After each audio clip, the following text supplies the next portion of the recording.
December 26 marks the 11th anniversary since the Chinese Navy departed for escorting missions in the Gulf of Aden and the Somali Basin. On December 26, 2008, a three-ship task force set sail for the Chinese Navy's first overseas deployment and soon joined in the multinational patrols to combat piracy there. In the 11 years since, more than 100 Chinese destroyers and frigates have escorted more than 6,700 Chinese and foreign ships and reportedly maintained a record of 100% safety. However, the presence of Chinese Navy in the broader Indian Ocean has also stirred concerns. So how to view China's role in a multinational mission to safeguard maritime security, and how to respond to those concerns about China's military presence in the region? I'm pleased to be joined by Senior Colonel Zhou Bo, Director of the Center for Security Cooperation under the Chinese Ministry of National Defense. Senior Colonel Zhou, thank you so much for joining us. Now, on the 23rd of December in the year 2019, China dispatched the 34th Fleet to the waters in the Gulf of Aden off the Somali coast. That's almost exactly 11 years since China started this mission back in 2008. I understand you were the chief coordinator for the Chinese People's Liberation Army for the relevant consultations. Looking back 11 years later, how are you feeling today? What do you think these operations have achieved? I'm most happy to say that thanks to the concerted efforts of around 25 navies, piracy in the Gulf of Aden and the Somali Basin has been basically eradicated, although we have to make further efforts to prevent it from coming back again. So looking back into history, I feel most proud for this period of my life as an Air Force officer involved in naval affairs.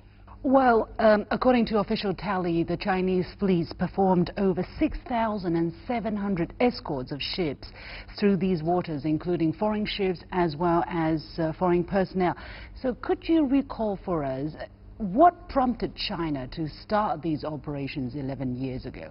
Right, the direct answer is piracy, because at that time the government of Somalia actually is a transitional federal government. The country has actually gone through 20 years anarchy because of poverty and civil war. So those fishermen would have to find a new living in the sea, because the fish stock actually is not very much there, and it was said that there was a dumping of toxic waste by some Western countries in the water. But unfortunately, the new way of life for some of them has turned out to be piracy. Why was it infecting China so much that China has to send in its naval forces, not just to protect itself, its own ships, but to protect the others as well? That's a grand, big issue. But simply put, the Indian Ocean's security and safety has a lot to do with China today, because China is not only a large country, but also a country with rapidly growing overseas interest and international responsibility. By the end of 2008, the international community has called for counter-piracy operation with endorsement of UN resolutions, and China has decided to take on this opportunity and to shoulder its international responsibility by sending from then on continuously until now 34 flotillas, as you have mentioned, non-stop to the territorial waters of Somalia and the Somali Basin. Well, it was the first time for China to send its Navy forces in other parts of the world, if I'm correct. And what kind of concerns did you, as a coordinator for the consultations, meet when you were talking to your regional counterparts and possibly counterparts from other parts of the world? And 11 years later, do you think these concerns have been adequately and effectively addressed? Well, this certainly is not the first naval voyage of Chinese Navy around the world, but it is the first military operation other than war for the PLA Navy. So if we look back, if historians look back at this period of time, they probably would conclude that happens to be the very beginning of the Chinese Navy becoming truly international blue water navy. So thanks to counter-piracy operation in the Gulf of Aden, PA Navy has really learned a lot. So right now, I would argue with full confidence, unless until some naval officer has been involved in the naval operation in the Gulf of Aden, his future in the Navy won't look that bright, because he certainly is short of that kind of experience. Well, this is for China to gain experience in the international waters, or for the Chinese Navy. But what about for the countries in that part of the world, seeing a permanent presence of the Chinese Navy? I'm sure there must have been, if not concerns, questions being raised. What were some of these questions, if you remember, and do you think China has provided those answers? Well, China's counter-piracy operation is certainly legitimate because it is endorsed by UN resolutions. Yes, we are aware that there could be some concern of China's presence, especially exemplified by its logistics supply station in Djibouti by some countries in the Indian Ocean.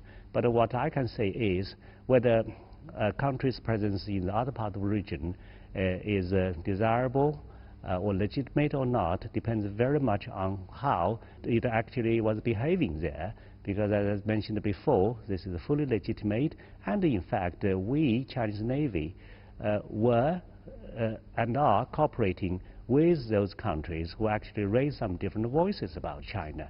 So, for example, Chinese Navy has been sailing shoulder to shoulder almost with American Navy, with European Navy, with NATO, with the Indians, with the Russians, with everybody. It's more than 25 navies altogether. So you were talking about the legitimacy of these missions.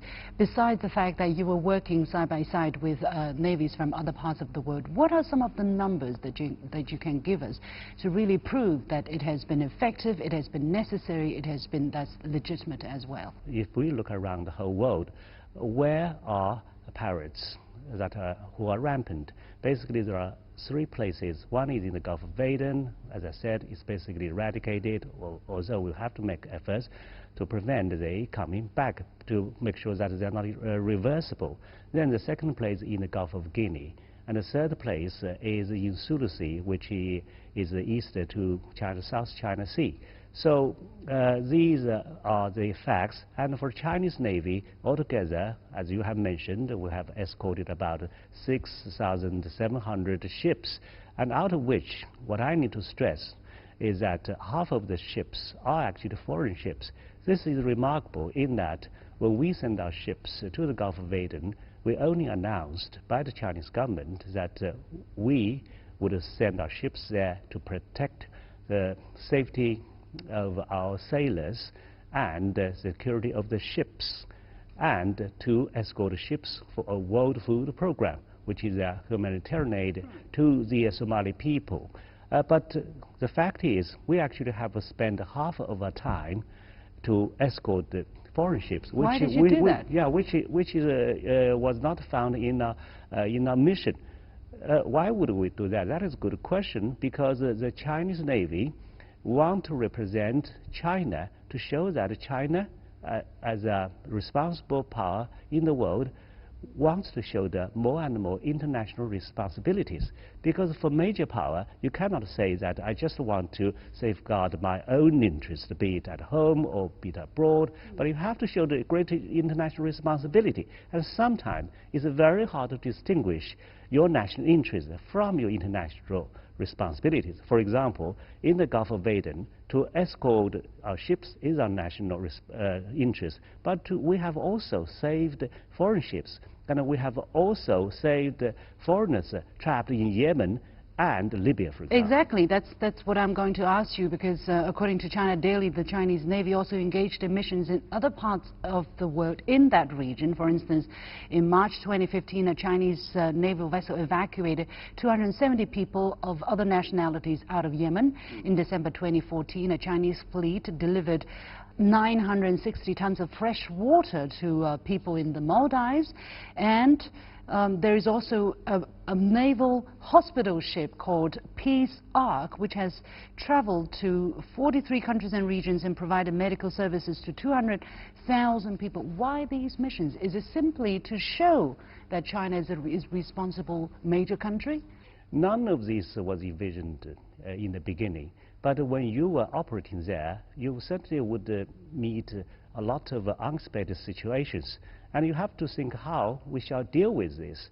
And, putting all this together, there is one term to describe this, that is humanitarian aid. Because this is a humanitarian aid, therefore, when Chinese Navy is there, you just do all the needful to help people, be it in Maldives, in Yemen, or in Libya. So right now, it is just customary for Chinese Navy to do whatever necessary to help the local people. The hospital ship is most remarkable in that it is the second largest ship after Mercy, another hospital ship in the United States.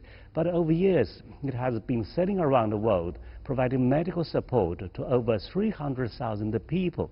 So this reminds me about Admiral Zhou Bo, who led China's fleet of treasure boats in Ming Dynasty to travel 7 times in the Indian Ocean to give a lot of assistance to the local people. So what do you see for the future? I mean, 11 years later, is the Chinese Navy going to continue providing this kind of services to ships in that part of the world? Are we going to see a bigger Chinese naval presence?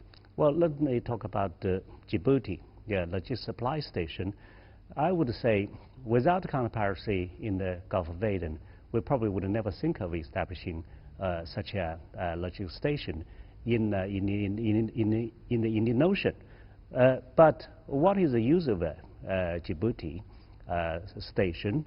We have announced that it would be providing service to counterpiracy. It would also be used as a transit stop for our troops involved in humanitarian and disaster relief, or for our troops involved in peacekeeping. So looking into the future of the Chinese Liberation Army, I would believe that the world is never safe. Therefore, it always needs some kind of military presence that could be helpful to resolve local issues. And the Chinese PLA is growing stronger. China should play a bigger role. Well, the Djibouti base, China calls it a logistics support center, whereas many in the West called it a military base and asked a lot of questions about it. China can say that it uses it in a certain way, but how can you convince or really demonstrate to the world that this is going to be for a peaceful purpose?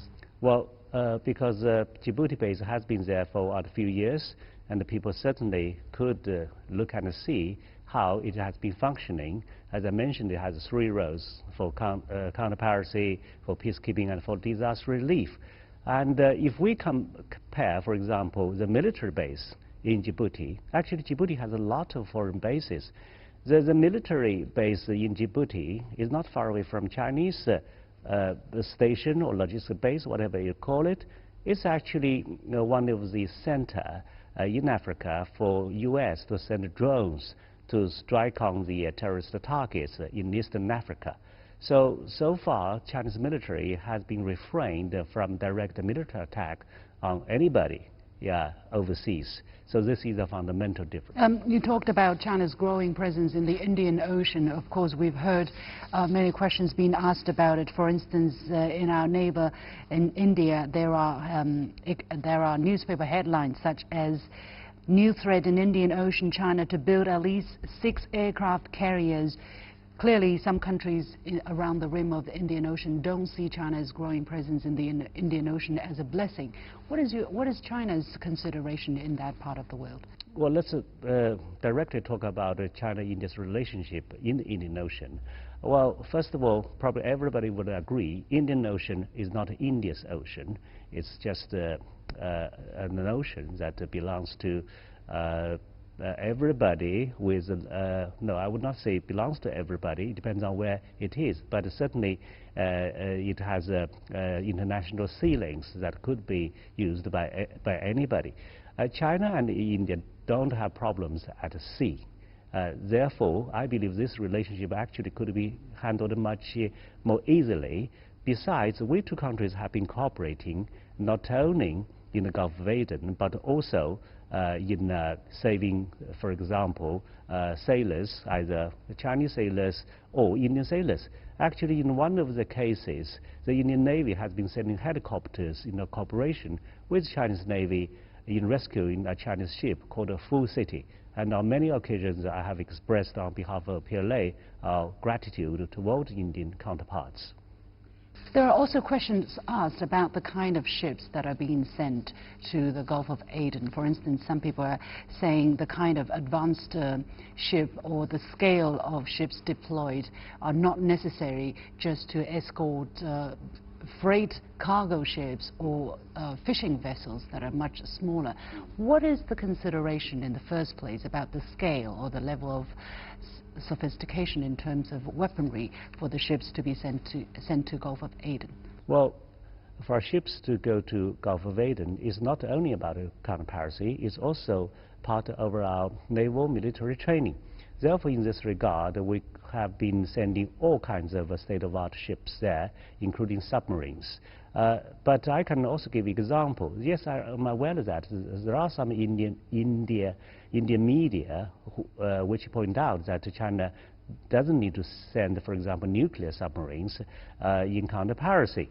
I would not say whether it's nuclear submarine or not, but I can point out that at least NATO has sent submarines involved in counter-piracy operation. It's used for reconnaissance. So therefore, China certainly is not the first country to send submarines there. I think it doesn't really matter, so long as it serves the purpose. How does China decide what kind of ships to deploy there? Well, ever since the beginning, we have decided to maintain a strength of 3 ships that normally would consist two warships with a replenishment ship. So altogether, it's 3 ships. But don't underestimate the figure of 3 ships. It's very large, especially for a specific country. Sometimes even NATO or European Union would only have 1 or 2 ships in the international recommended transit corridor. So for China to send 3 ships non-stop ever from beginning, this is a huge, huge effort. Let me ask you about the cooperation you have mentioned, you touched upon earlier about between China and the United States in the Gulf of Aden. Right now, everybody knows the kind of relationship between China and the United States. So what is going on in terms of naval cooperation in that part of the world? Well, thank you for asking this question, because I think this is highly important for us to highlight the cooperation between Chinese Navy and American Navy in the Gulf of Aden. Because right now, Pentagon has described this relationship as a major power competition. But if we look at the example, for example, the 2 joint exercises in the Gulf of Aden, it clearly indicated that this is not a hostile relationship. Because, to be fair, even those people who are most critical of China in the United States have yet to describe this relationship as a relationship between 2 foes. Therefore, such an example of cooperation in the Gulf of Aden, I believe, is just like the light at the end of a tunnel, which reminds us that there is always hope, and we should always be confident about this relationship. If you look at the Cold War, this is not the case. There is no cooperation whatsoever between the former Soviet Union and the United States. But this is not the case with China and the United States. Okay. What about NATO? Because the relationship between China and NATO is also at a very crucial moment, because NATO is trying to find its position in terms of how to deal with China in the future. It has described China as a partner, but also a systemic rival. In terms of military cooperation, what is going on between the 2 sides? Well, with NATO, we do have some cooperation, which starts exactly from a handshake between the commander of Chinese task force with his counterpart of NATO in 2009. In other words, unless and until for the cooperation in the Gulf of Aden, Chinese military probably would not have much interaction with NATO. But it's interesting for me as a military officer to observe the remarks of NATO Secretary General in a recent NATO summit. He talked about opportunities and threats in interacting with China. I'm wondering what are the opportunities. Probably he was mentioning the positive exchanges between us. That is fine. But in terms of threats, that is a big question, because the U.S. certainly would like NATO to be led by the United States if China proves to be because China is already described as a primary competitor. But I would say NATO also is wearing a hat, almost wearing a hat of EU, because EU members and NATO members to a large extent overlap with each other, and China is friendly toward the EU, and China has no hostility towards NATO. For example, they sometimes argue that the Chinese ships have already appeared in NATO's sphere of influence. That is absurd. It's not because there are some Chinese military ships in Europe, therefore you say China has entered into NATO. For example, some French ships and some British ships have appeared in South China Sea. Have we ever argued that NATO is in the South China Sea? We never say that. These are two different concepts. So we maintain a good relationship. We hope this would not turn into a hostile relationship. So what has been done on practical terms between China and NATO in order to maintain and foster that relationship? Yeah, we have a good cooperation in the Gulf of Aden. That means we are combating piracy at the same time, and we also have regular exchanges. And we, for example, have been inviting them to attend China's Beijing Xiangshan Forum. And last year, the Assistant Secretary General of NATO even has attended. And they have actually received interview by your people in China. The Chinese President Xi Jinping, who is also the General Secretary of the Communist Party of China Central Committee and Chairman of China's Central Military Commission, on 17th of December attended the commissioning ceremony of China's second aircraft carrier called Shandong. It's China's first domestically built aircraft carrier. What does this second aircraft carrier mean for the Chinese Navy going ahead? Well, it means a huge boost in the naval's capability because, as you mentioned, this is the first aircraft carrier domestically made.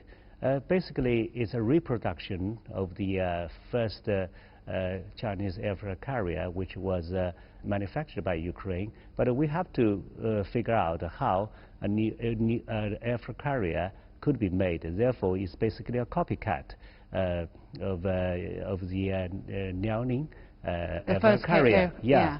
But in this process, of course, we have learned a lot. And one of the fundamental differences is that this new one certainly has a greater capability in being able to board more aircraft. So there is a great improvement. And besides, having such capability to build an aircraft carrier is tremendous for China. It demonstrates the great capability of China's defense industry. As you know, China's defense industry is part of China's industry, and China's industry is almost next to none, because even according to the United Nations, China's industry now can virtually produce all categories of everything needed, and this is exceptional. What does this second aircraft carrier do to China's status in terms of military in the world? Does it mean that China has a world-class navy, or therefore a world-class military, or do you think that China still has a very long way to go in terms of catching up with the best standard in terms of navy development, at least? Well, this is a good question, because if you assess the military strengths of a military, China is very much unique in that it is growing into one of the strongest, but at the same time, in the last 4 decades, China's rise has been peaceful. So therefore, for our military that is growing quickly without fighting anyone, how do you categorize it? It's a difficult question. Because if you look at the Tiananmen parade, if you look at all the military hardware, people would argue probably China is already one of the best. Even it certainly is not the best. The best, of course, is the United States. But if you compare Chinese military with Russian military, you would not say Russian military is definitely above Chinese military, because Chinese military has almost everything. Yeah, and for Russian Navy, for example, it doesn't have so many ships operating at sea. Okay, so where does China stand? How would you put it? I would say China is growing into one of the best, yeah, because according to the plan mapped out in the 19th Congress report of Chinese Communist Party, by 2049, when China celebrates the centenary of People's Republic of China, Chinese military will also build itself into a world-class military. By world-class, I personally believe we don't mean the first one, but to be among the best one. Yeah. Finally, Chinese President Xi Jinping said in April 2018 that it has always been China's aspiration to have a strong navy, which serves as a key guarantee to achieve the great rejuvenation of the Chinese nation. China has always stressed its goal of building a strong country with a strong military, while at the same time China also stressed that it follows the path of peaceful development. For some people in the West, that doesn't add up together. You want a very strong military, but you also say you want to follow a peaceful path. Could you help put it into perspective for them, finally? Right. If you compare the three services of China's military, you would find a very interesting phenomenon. That is, the least combat-tested navy actually has come to the forefront because of two things. Because China's ever-growing national interest overseas, and because China's status as a great power in the world. So history certainly put a very heavy task on the shoulder of the Chinese Navy. And because China is now more integrated with the rest of the world, and because of the fact that 90% of international trade is maritime trade, therefore you must build a strong navy. But the Chinese Navy would be fundamentally different from the U.S. Navy in that the U.S. Navy would sail around the world and try to control the international choke points. This is not the role of the Chinese Navy. The Chinese Navy would have to cooperate with other countries because it's not the intention of China to control all the international choke points. It's never the intention of China to become a world policeman. Therefore, you have to be overseas, but you do not want to control all these points. How would you behave? You have to cooperate with other countries to let them also become like you, a shareholder in safeguarding the security of the world. That is the role of the PLA, and that is the role for PLA not only to provide the public security goods, but also make joint efforts with other navies in safeguard the strategic international sea lanes. And even in that regard, China and the U.S. Navy could have a lot of cooperation. Look at the world. There aren't many big issues at sea. Right now, the big issues are not at sea. At sea, what kind of issue do we have? Yes, some drug trafficking, maritime crime, piracy. That are not big problems. So, but the planet consists of 70% water. So that means that China and the U.S. could actually, because the Chinese Navy has become stronger, why won't the Chinese Navy and the U.S. Navy, for example, cooperate on freedom of navigation? As I said at the Shangri-La Dialogue, to help the people around the world to have a safer sea, rather than be at loggerheads with each other at China's doorstep. Good question. And we're going to leave it there. Thank you so much, Senior Colonel Zhou Bo. Thank you. Yeah.